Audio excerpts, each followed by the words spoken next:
We'll go ahead and get started. Good afternoon, everyone, and welcome to our webinar, The Art of Negotiation, which is part of our Get That Job webinar series here at the Champaign Public Library. My name is Jordan Neal, and I am the career librarian here at the library. So thank you all for joining us. So for the latest library news and updates, we invite you to visit our website, champaign.org, or of course, follow us on social media for more information.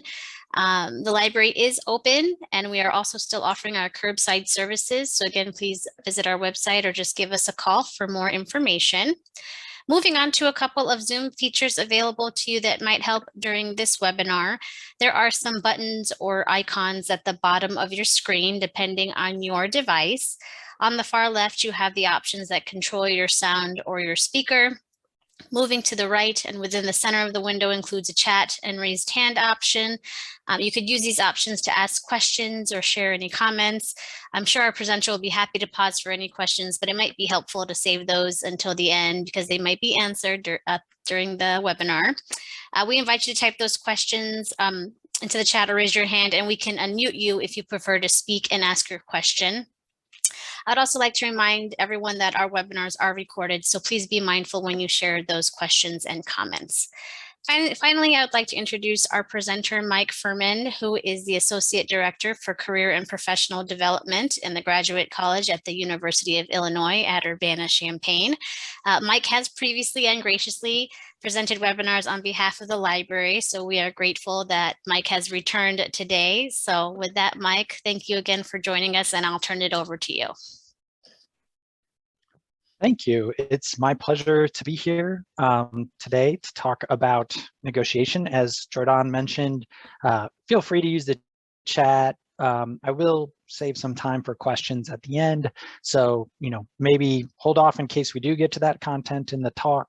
But I'll certainly stick around to answer your questions after I get through my slides.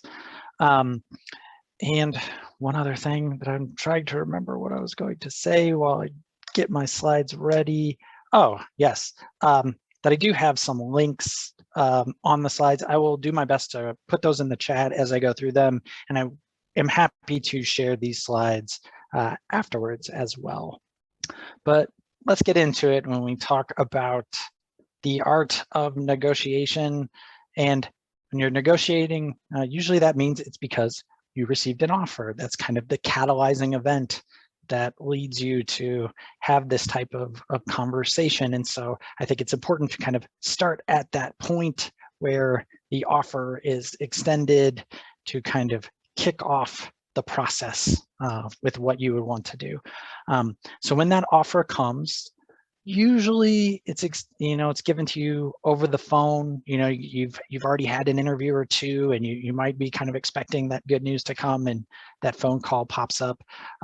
Sometimes it's offered through email, but typically by phone. Really, the important thing to remember when you get that phone call is, even though you may be excited and feel like you're ready to accept, is to not accept that offer on the spot. When you get that phone call, you want to thank them, be excited. It's okay, tell them you're excited to receive the offer. But the key thing that you really want to figure out initially is, when is their deadline for your decision?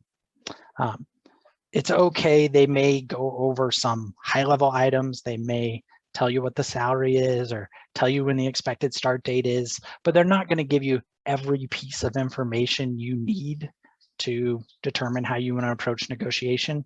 So it's okay to say, when is your deadline for my decision, and when can I expect to receive the full offer in writing? That's just very common. They're likely to send you, email you, produce the full offer with all the details in some kind of document. And that's what you'll use to really make your assessment for the negotiation conversation. So important things to remember is be excited, be happy, find out when they need to know your decision, and find out how and when you're going to get that full offer in writing. Now, it might be the case where you have interviewed at multiple places, or you may have applications out and this offer comes in and you're maybe not ready to give up on some of those other opportunities. It's okay if you received an offer and you've had some other interviews to follow up, circle back with those other employers to kind of inform them of this change in your situation. You want to do this tactfully though. So it's okay to reach back out to another contact with this kind of update that, hey, I've received another offer. My timeline to make a decision on this new offer is X date in 2 weeks, what have you, and to essentially ask them, what the status is of their search. Is it possible that this new information might adjust their timeline if they're considering giving you an offer as well? The importance about being discreet is you don't necessarily want to shop offers at this point. You're not going to them and saying, hey, this company is offering me X salary, can you beat that? The idea is really to just sort of update them on this new timeline that you're operating on to gauge and see if they're still interested in potentially giving you an offer. And this can be really informative because, you may reach out to someone and they could say, ooh, thank you for updating us. Don't make a decision until you hear from us, which is a clear indicator that they're still interested. Or someone might say, thanks for letting us know, our timeline is still to be determined or operating on this kind of, deadline. And that's also informative to say, okay, well, likely they're not going to send me a competing offer and I don't need to worry about them anymore. Now, the only thing that you might need to negotiate in maybe that initial phone call when you receive the offer or as part of this process is for time. Because if you do have multiple interviews going on or kind of other applications out there, you may want to buy yourself some more time that you could get a competing offer. So if that first organization who's given you an offer, it seems like they're not giving you enough time to really follow through on other interviews or really assess the offer that they've given you, you can ask for more time. Standard practice is usually around 2 weeks. So most places will give you around 2 weeks to make a decision. Usually if you ask for anything beyond 2 weeks, you need a rationale, you need to justify it and give them a solid reason. And I would say kind of exploring other options or trying to get other offers is not a reason that they'll be very receptive to. But if it's a case where, maybe you get an offer at the end of the week and they say, we want to know your answer by Monday, 1 weekend may not be enough. And it's okay to ask for an extension of another week or 10 days so that you can kind of get everything in order. And also, so you have time to prepare for negotiation. So when you have that time, in that space that they've given you the offer, you really need to dig deep and evaluate everything that goes into it. And so let me give you some advice and some things to look for when you're evaluating a job offer. So there's kind of the main items to consider. And I think the first and most obvious one, the one that most people are concerned about, is salary. What is the compensation? But what I think is important to consider with salary is that, there may be kind of an hourly wage or an annual salary, but sometimes the compensation is more than what goes into just that number. There can be sign-on bonuses, there can be commission or other incentives. And so really digging deep and making sure you understand what the total compensation looks like. Start date is another one, when they expect you to start. That one is usually flexible. Usually by the time you get an offer, if it's something that's really rigid where they have a strong expectation that the start date is set in stone, it will have come up earlier in the interview process to make sure that you can accommodate their start date. But if it hasn't, usually that one's pretty flexible.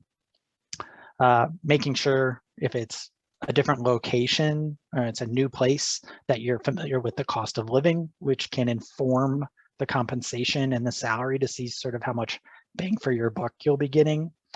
The benefits. So things like insurance, things like retirement packages. We'll go deeper into that in a future slide, but another thing to really inform yourself on.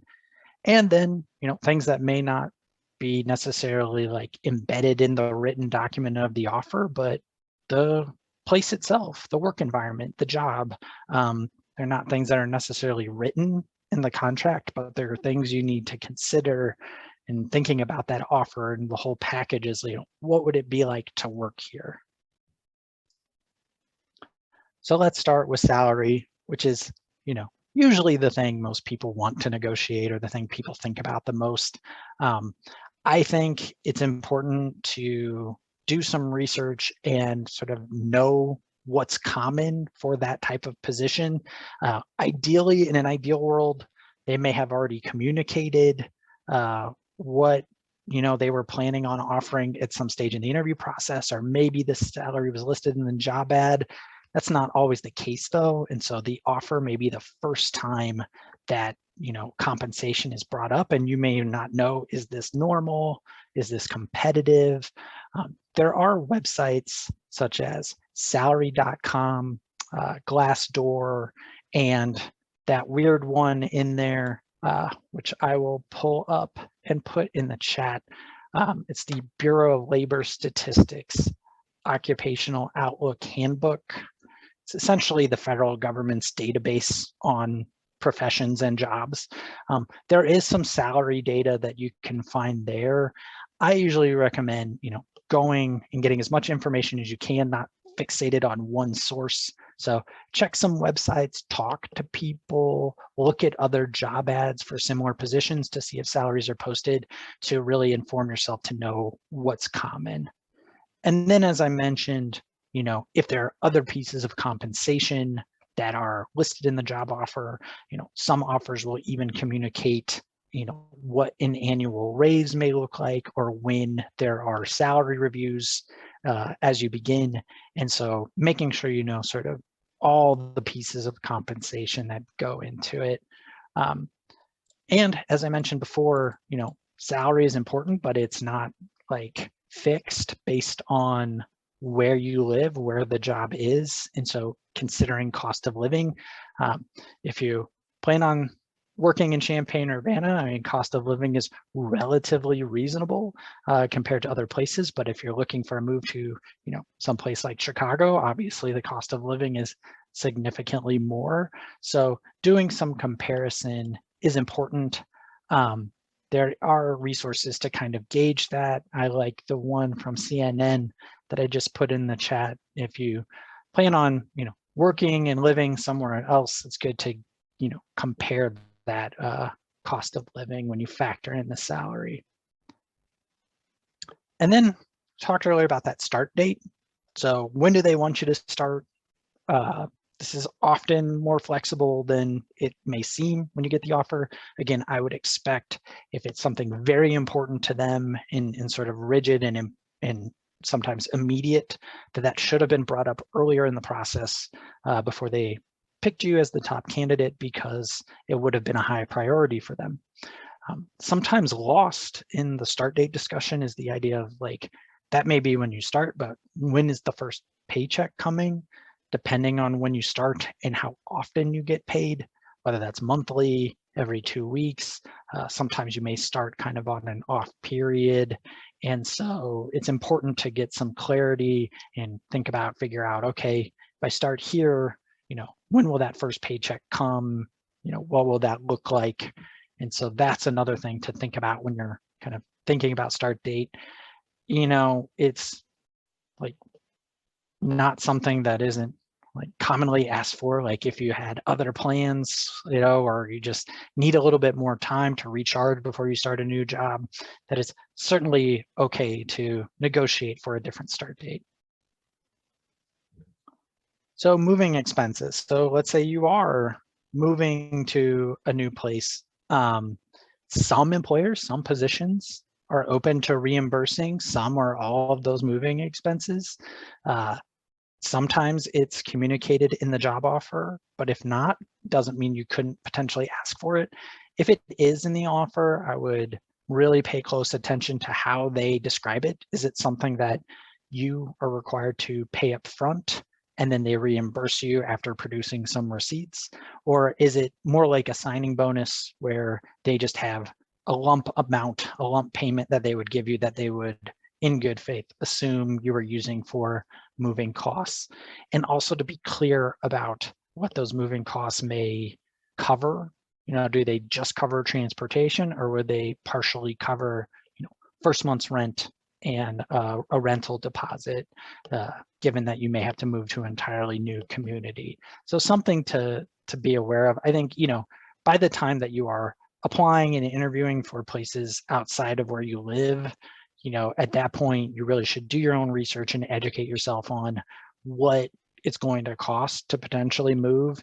And so you have a better idea, if you do plan to potentially negotiate for something like this, what concretely to ask for, because you know what it's going to cost ahead of time. Now, if you're just moving across town to get closer so you don't have to commute as much, not something an employer is going to reimburse you for, but major moves cross country and otherwise, it's possible. All right, those benefits. We talk about these because it is part of the job offer evaluation. They're typically not something that you can negotiate when we talk about things like insurance coverage, retirement plan, even vacation, sick days.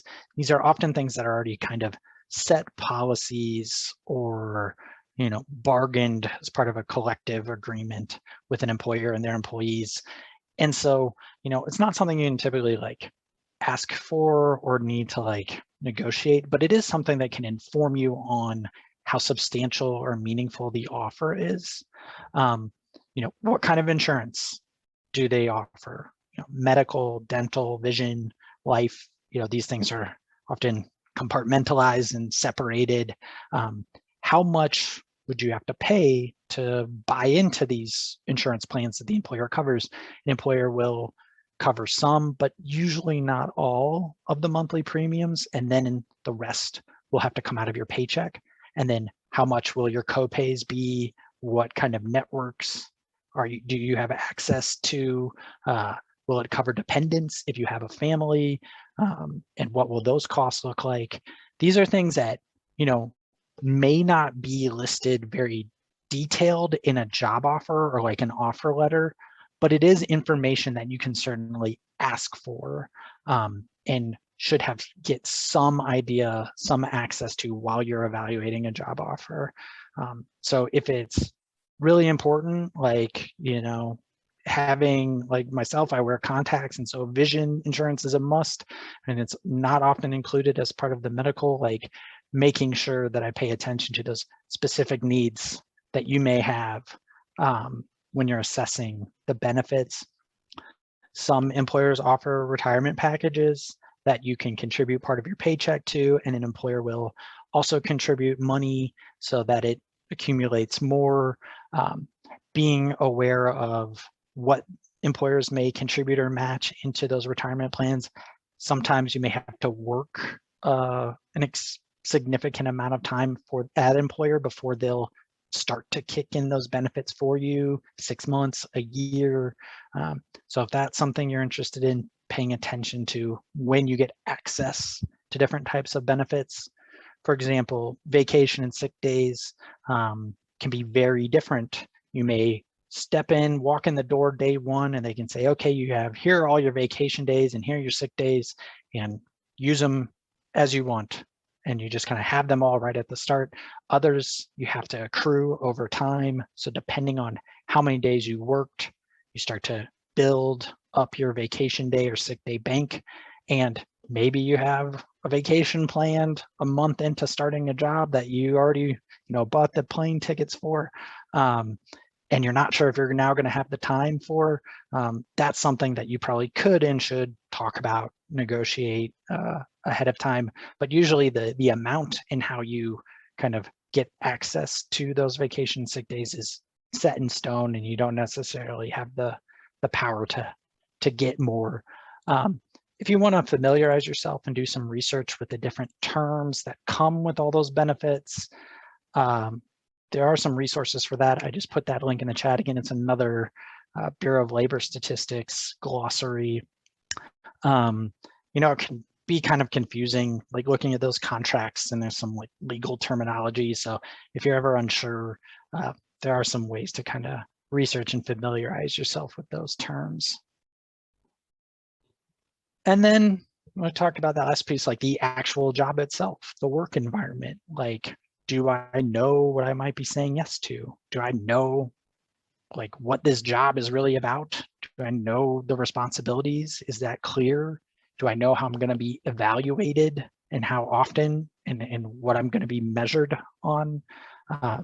Is this like something where I could see myself spending a long time? Are there opportunities to advance and get promoted, and with those promotions maybe make some more money, or just get cost of living increases on a regular basis? These are all things, again, that they're a little bit more hidden. They're not necessarily like spelled out, written out in a job offer, but they are things that can be part of a negotiation or part of the questions you ask to gather more information as you're evaluating an offer. And if you've thought about all those things and you have decided at the start, this is not the right job for me, don't negotiate. Even if it's one of those situations where like, okay, this is a maybe, but the maybe is so small that like all the things I would have to ask for would be so substantial, like they'd have to pay me double and I'd have to get this and that, negotiation is probably going to be seen as so unreasonable that it's not worth it. Don't negotiate. But even if you've already kind of decided at a baseline that you would accept the offer as is, you can still negotiate. You don't have to, like, even if you're already at a yes, you can still advocate for yourself. It's a totally common thing to do. And as long as you kind of present yourself in a way that's professional, like you're not gonna get a job offer rescinded just by negotiating.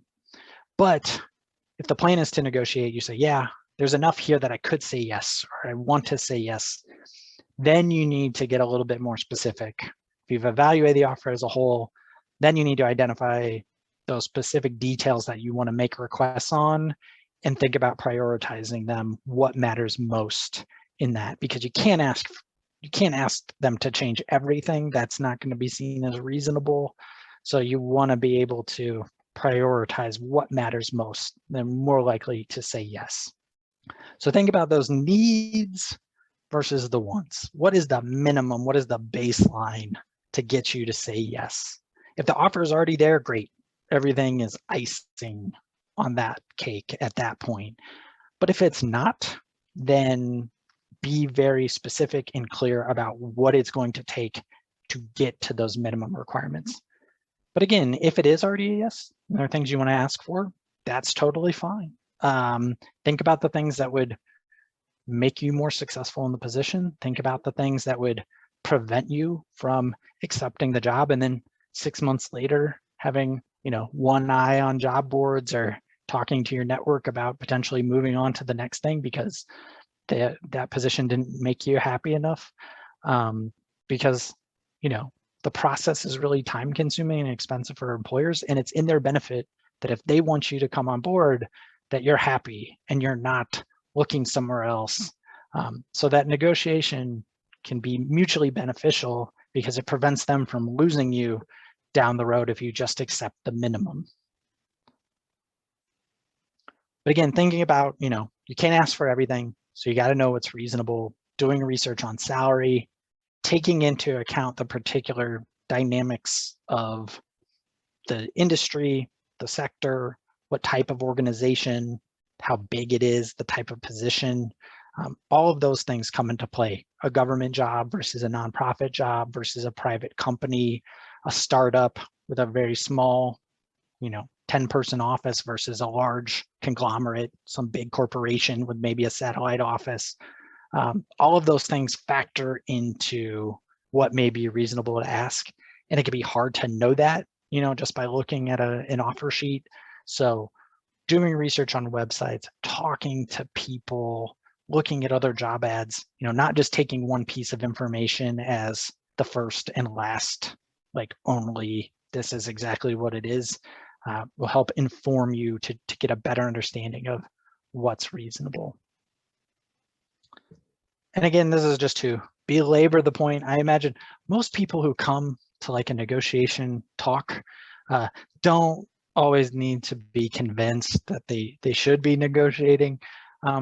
But even though it can be a slightly discomforting feeling to have that kind of conversation for you, it's temporary, it's normal, and it may lead to some longer term better financial security because you had that negotiation conversation. So let's get into that process. We've looked at the offer, we've thought about it deeply, we've done some research, and now we've identified and prioritized the things that we're going to make requests on. Now we need to actually engage with the employer, communicate to them that we want to negotiate, and then think about how we're going to ask, how we're going to phrase those things that we want to ask for.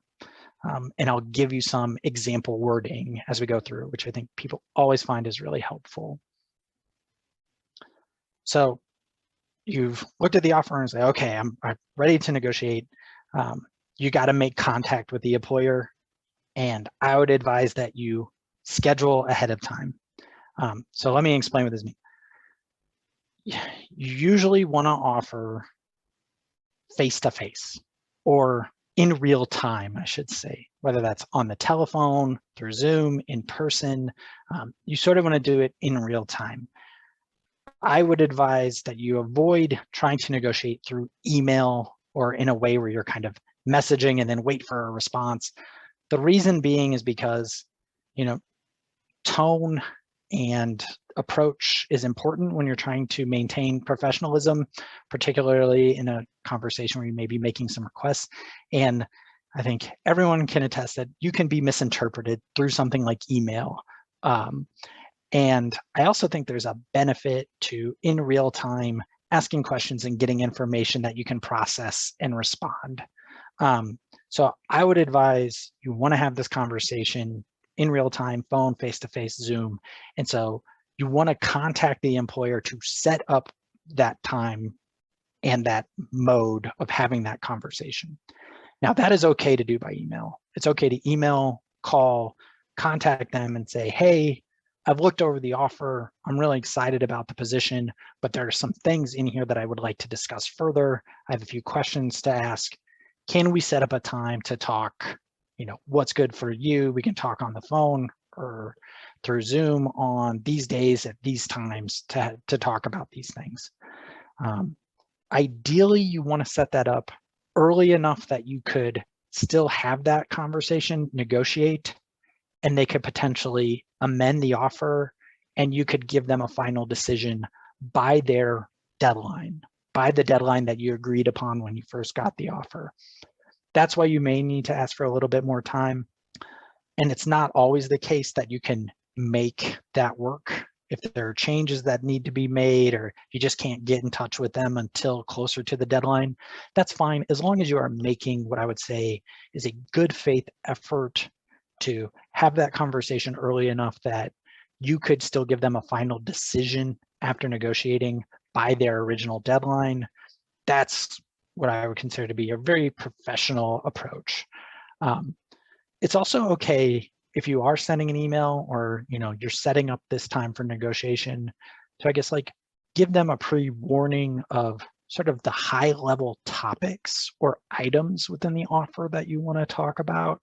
I wouldn't make specific requests like in the email say, I want to ask for more salary of X amount, but more along the lines of, here are the items I'd like to talk about further. Start date, vacation,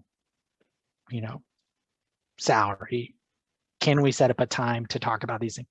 And the idea behind that is just like, you're not trying to surprise them, you're being transparent, and it allows them to think about, okay, who is the right person to have this conversation with you? If it's a big company, sometimes your contact person is in HR, but they may not be, the human resources person may not be the right person to have that negotiation with. They may not be the final decision maker.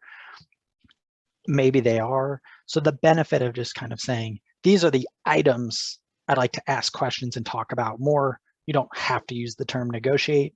That kind of gives them the ability to prepare and get the right person in that conversation. So you set up that time to talk. You're there in the moment. How do you start it? We have some phrasing here, some suggestions for how you do that. What I would like to highlight here in that one at the top where you say, thanks so much for asking me to be a part of your team. I know my experience managing large events will be a great benefit to the organization. I use that and I underline that experience managing large events because that is the sort of customizable, unique thing that you want to think about, that what am I bringing to the table? What am I contributing that is sort of the main reason or reasons that they were interested in you in the first place? Sort of want to remind them like, hey, there were good reasons why you gave me the offer and I'm bringing those, I'm ready to contribute in those ways. A nice way to kind of seed the conversation.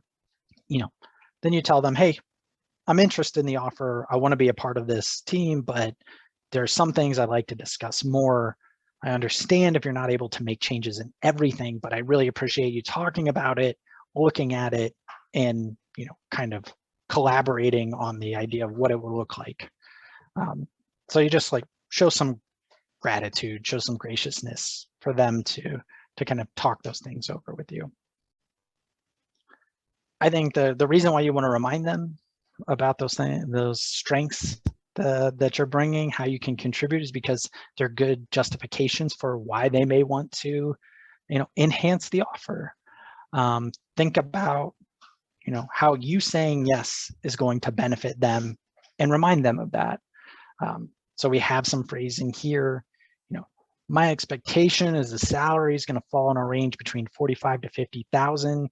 Based on my research, that amount more appropriately reflects my qualifications and experience, as well as the importance and expectations of the position.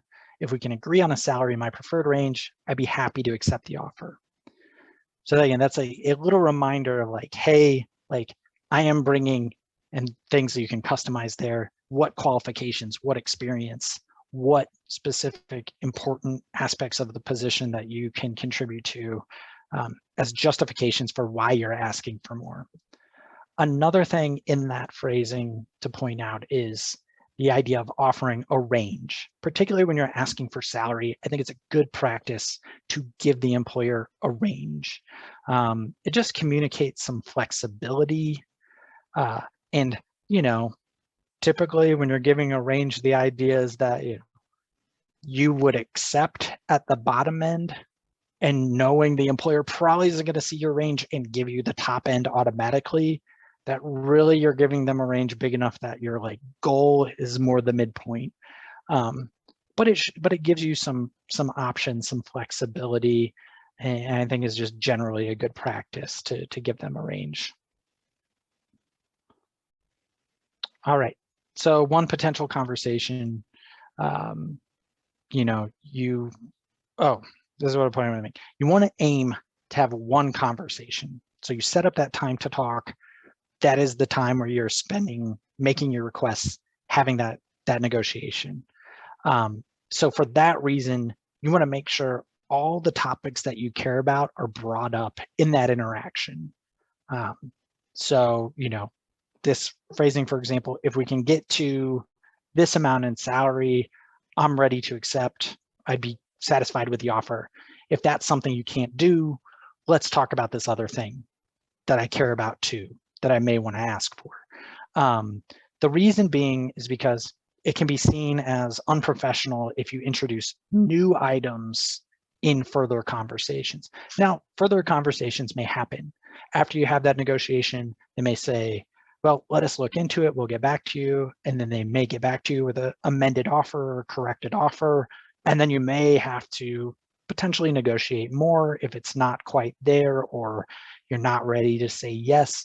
But you don't want to all of a sudden bring up entirely new things where they moved a little bit on salary and you say, oh, that's nice, but guess what? I also want this thing now. That's not going to be received very positively. It's going to feel like you're kind of moving the goalposts, so to speak, to get to that mutually beneficial you saying yes. So you may have to talk again, but the idea in that one conversation is everything you care about should be brought up.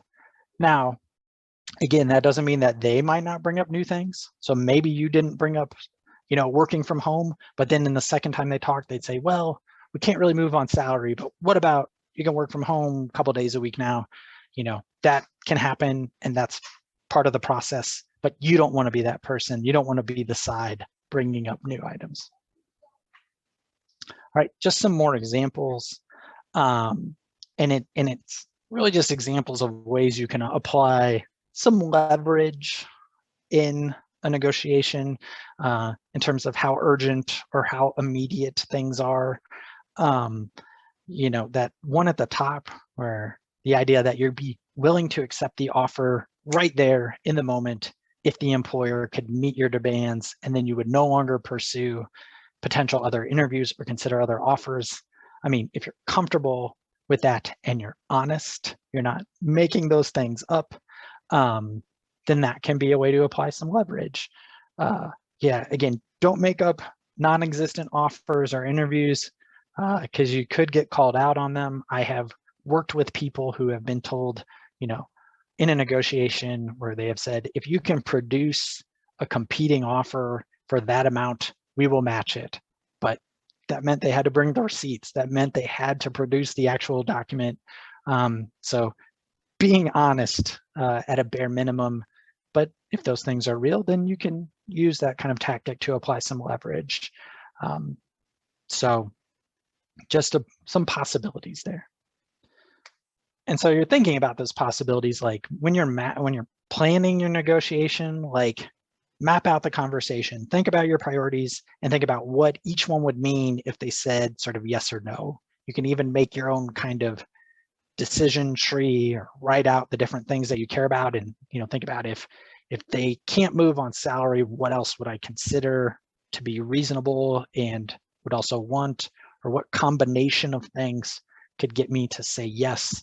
I think because salary is usually the most kind of sought after thing, and depending on the situation and the company may not be able to move on it, I think one good alternative is to sort of formally request and introduce the idea of that formal salary review in the future.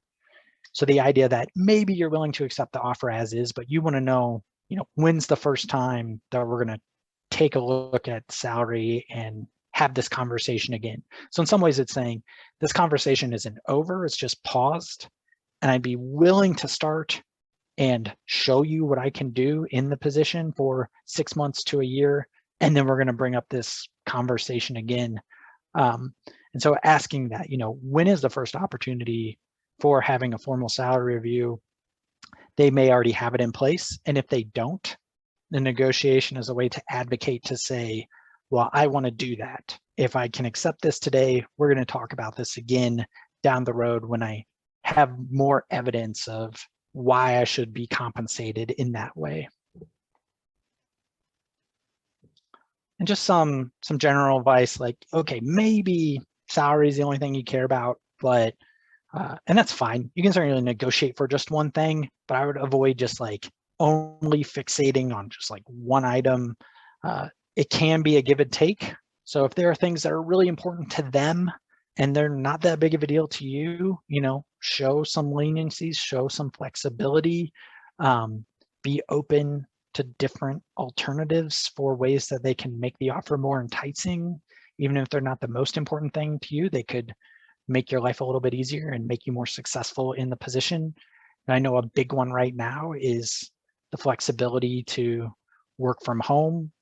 As many people have experienced, it may not be appropriate for that job, but if it is, it's something to consider. Again, I say, like, think about things from their perspective. Like, maybe they're really like, we want you to start like as soon as possible, and that's a big thing for them. They need someone to come and start right away. And you're willing to do that. You have the time. Just, okay, I'm willing to start right away if we can agree to some of these other things. Could be a way to show some give and take there. Because yeah, you think about it from their perspective. the whole hiring, interview, onboarding process is a pain for them. And they have their own priorities and policies, things they can move on, things they can't move on. They don't want to turn around and have to replace you in 3 months, but they may not be able to make good on everything. So it's important to kind of put yourselves in their shoes as much as possible, and empathize, because it'll show when you're negotiating that you can tell them you understand where they're coming from, you understand why it's important, and it'll just make you seem like, present more professionally and give you some more reasonable expectations for what they may be able to move on. Because again, style and tone is important. I always tell people, like, look, if you approach that negotiation conversation with the same tone and style that you did in interview, which you were clearly successful in because you got the offer, then there's nothing, no bridges are going to be burned. There's not going to be any big conflict or blowups. The offer isn't going to disappear. If you're honest and sort of polite and present as you did in the interview, nothing catastrophic can happen. Think about where you may be able to apply leverage, where their priorities matter more, and you can use ways to get them to move on the things you care about, but they may not be able to, again, move on everything. I really like the strategy of asking questions. That's why I really think it's important to do this in real time, because it can put them on the spot. If salary hadn't come up before in the interview and you get an offer that you think is low, doesn't indicate what you would expect, ask them. Set up a time to talk about and say, first thing I want to ask, can you tell me more about how you calculate starting salary for this position? How did you come up with this figure? Because it gets them to explain that rationale, that reason. Well, this is how we do our starting salary. It's based on this and in the field and based on these amount of years of experience. And then you can, use that as part of your justification for why you may ask for more, to say, well, I do have this kind of experience, or I do bring this thing that I think values me higher than the baseline starting. Can we talk about increasing the salary to this other range? So I like asking questions because it gets them to really explain more about how they came up with the pieces in the offer, and then it presents openings for ways you might be able to apply some leverage. All right, so you had the negotiation conversation, things got hashed out. Maybe there was an amendment to the offer, they presented that to you, and now you're kind of at the final stages. Again, maybe other conversations needed to happen, but you really should only plan to negotiate once. And if an offer is changed, you shouldn't certainly introduce anything new, even if you have to make additional requests. So you're going to have to make a final decision. Understand, what else is out there. What are your other alternatives? If you're saying no, be certain enough if you say yes. I mean, you're accepting a job. It's not a lifetime contract for either side. So, there's always a potential exit. So, be certain enough that this is the right thing for right now before saying yes. If you're accepting, you can certainly communicate that by phone or through email, but I would advise, if you are in some other searches or have some other, interviews or potential offers out there, don't officially withdraw from anything until you have accepted, signed the official offer letter or contract. You've gotten the whole thing in writing and done. Just never know what last minute things can happen. Particularly in the last 18 months, I have worked with people who were given verbal offers and those offers disappeared before they could sign due to issues in the world and in the job market. So don't kind of take your name out of the running anywhere else until you've officially accepted and gotten things signed in writing. If you do have to decline an offer, whether it was after negotiation or whether it was, a competing offer or pulling out of another job search. There are some ways, we have some suggestions on how you might phrase that. Again, the idea is you want to be thankful and appreciative, but professional. Again, really, you don't need to tell them the reasons why. You don't have to say, hey, they beat you out, they offered more money, or I wanted this. You can just tell them, like, at this time, I realized I can't accept the offer. I really appreciate your consideration. You can tell them, hey, I've accepted another offer. That's why I can't say yes to you. But you don't have to tell them exactly who and for how much. You can leave it pretty broad. And there is a really nice article, again, I'll put in the chat, with some other like mini tips and phrasing possibilities for how to gracefully decline a job offer. I think one of the main things is that you don't want to like string people along. Like if you've made up your mind, I am not going to accept this offer, don't leave them hanging. I just told you, like, don't officially withdraw until you've signed something. And that's true. But if you understand, hey, this is an offer that I wouldn't accept under any circumstances, you don't need to prolong it beyond that if you've made that decision.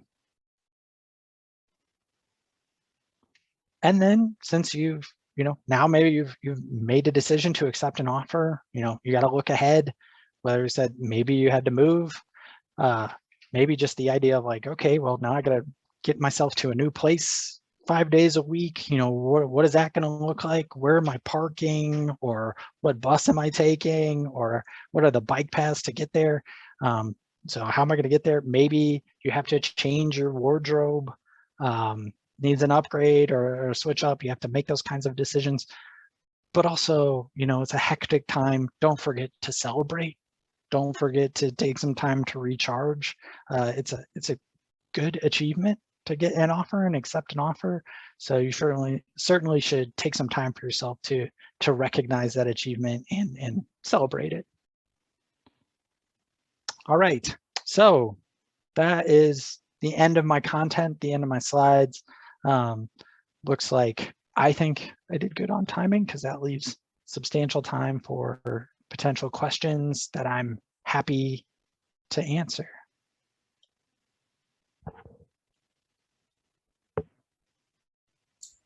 Thank you, Mike. That was great.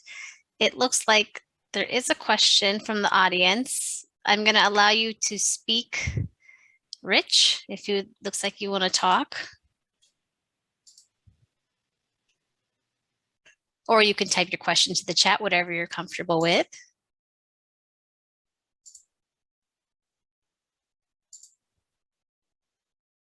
You there?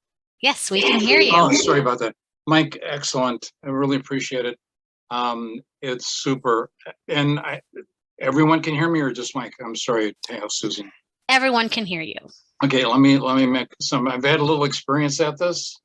So, my 2 cents or penny and a half, whatever job you're going into, make sure you kind of brush up on, the information, the need they're going to have and everything else. But like I say to people, the school or the notes to go over before you get into anything, this are the notes from Charm School. You always want to be charming. So that's very important. The second thing is, and I hope this isn't too much of a question, Susan, I hope it's not a problem. And the second thing is that it's never over.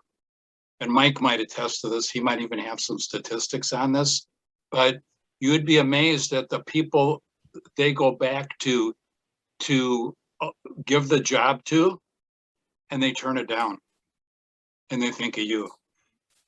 So even though it might not be a situation where you don't immediately get it, there are so many situations that happen to where that person didn't work out. A couple months later, they contact you and say, "Are you still available?" So that's just wanted to throw in a couple thoughts here. I hope it's okay. Thank you. Thank you for sharing this. Yeah, thanks, Rich.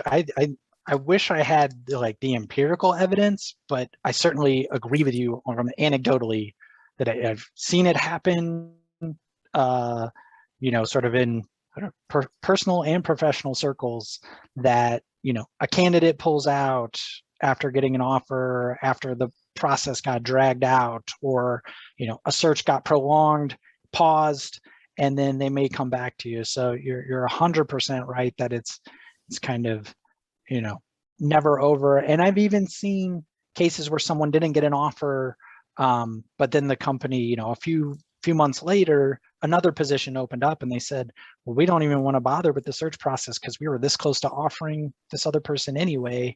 So let's just go back to them and say, hey, we got this other thing. Would you be interested in that? So I think it's a really good point, Rich. And if nothing else, you're making a valuable contact. So that absolutely, you might later, a year, 2 years, 5 years, you run into that person again who interviewed you, and but yeah, and I appreciate it, Mike. Very good information. So good at going over all that stuff. Thank you. Any other questions or comments for Mike? You can type them into the chat, or you could raise your hand. Now is the time since he's here. Okay, we have someone. Oh, I guess Rich. No, I was getting my hand lowered. I'm sorry. Oh God, I think I had lowered it for you. Okay, we're all I'm good. sorry. Thank you. Okay, sorry, Susan. Sorry. We've all done that. We've all done the hand thing. Okay, well, we await any further questions. I'll go ahead and this is sharing my contact information here. If you have any further questions for us here at the library or for Mike, here at the library, we're helping people with job applications, resumes, cover letters. We're helping with practice interviews. We've been doing those in person and virtually. As I mentioned in the chat earlier, we are sharing the recordings through the library's YouTube channel, but here is my contact information. Our next career webinar will be on Wednesday, August 18th at 2 p.m. and it will be Ask an Employer with a focus on Parkland's Support for Workforce Training Program. We'll be hosting Jordan Johnson, who is a career counselor with that program. And essentially this program provides support for short-term training that leads participants to employment in high demand fields such as healthcare, IT services, construction, and manufacturing. They also offer tuition and fee waivers for courses and sometimes even a stipend. So if you're interested, we hope you'll consider joining us for that webinar. We're trying our best to provide a variety of workshops and webinars here at the public library. And then here I have on the screen our September series. We hope that you'll consider attending as well. We are excited to share that starting in September, we will hopefully host some workshops in person here at the library, with the exception of the last week of the month, which will be a virtual program. And as we've learned this past year, things are subject to change. So please visit our website or follow us on social media for the latest updates. You could also sign up for the library's main newsletter by visiting champaign.org/news. And then if you would like to receive any career updates through email, you can visit champaign.org/career. And we do have more webinars and workshops related to our business series, our technology series, our crafty adults, and our writers workshops. So just visit our events calendar online at champaign.org/events. And if you didn't catch my contact information, here is the main librarian account. As I mentioned, we are offering book a librarian appointments for a variety of requests, so feel free to contact us. And once again, Mike, thank you for your time. We're always happy to host you here at the library. And I don't see any further last call for any questions or comments. I don't see any. Well, I hope I want to comment. Sure. That looks like a great lineup. Yeah. Like, absolutely go to that. Great offerings there. Well, thank you. All right. Well, I don't see anything else in the chat. Well, I hope everyone enjoys their afternoon. I'll go ahead and end the webinar. Take care, everyone. Bye-bye.